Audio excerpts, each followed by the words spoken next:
Snehal. Hi, doctor.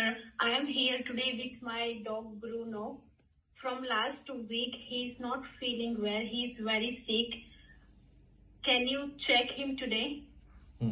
Not bad, much better than last week. Yes, હજુ આપણે ખાસું improve કરવાનું છે, બટ લેટ્સ નોટ ફરગેટ કે હજુ આપણે 10 જ ડાયલોગ્સ પ્રેક્ટિસ કર્યા છે.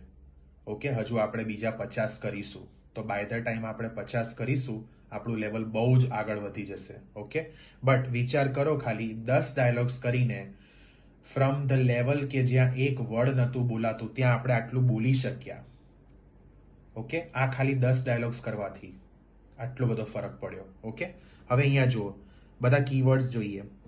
હાય ડોક્ટર, બધા કીવર્ડ્સ જ લખ્યા છે, જોઈ લેજો બધા. પછી આઈ કેમ ડોગ બ્રુનો ટુડે ગોટ, એટલે હું મારા કૂતરા બ્રુનોને લઈને અહીંયા આજે આવી છું. આઈ કેમ ડોગ બ્રુનો ટુડે ગોટ, જે કીવર્ડ સાંભળતો ગયો એ લખતો ગયો. પછી શું કીધું, છેલ્લા એક અઠવાડિયાથી હું જોઈ રહી છું કે ખૂબ જ તકલીફમાં છે.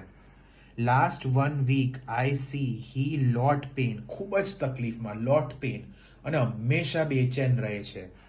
ઓલવેઝ રેસ્ટલેસ, વ્યવસ્થિત ખાતો પણ નથી ઈટ પ્રોપરલી. તમે આજે એને પ્લીઝ જોઈ લેશો, એવું હતું ને? તો you see him please, see અહીંયા 2 વખત લગાઈ ગયું. યુ સી હિમ પ્લીઝ, આ પ્લીઝ છે, પ્લીઝ PL છે by the way. Okay, not ટેકિંગમાં અક્ષર બહુ સુંદર નહીં નીકળે, પણ સમજણ પડે એટલું હોવું જોઈએ. હવે હું તમને ચોખ્ખા અક્ષરોમાં પણ લખીને બતાવી દઉં, પણ આ મારા કીવર્ડ્સ છે. Clear everyone? લખી નાખો.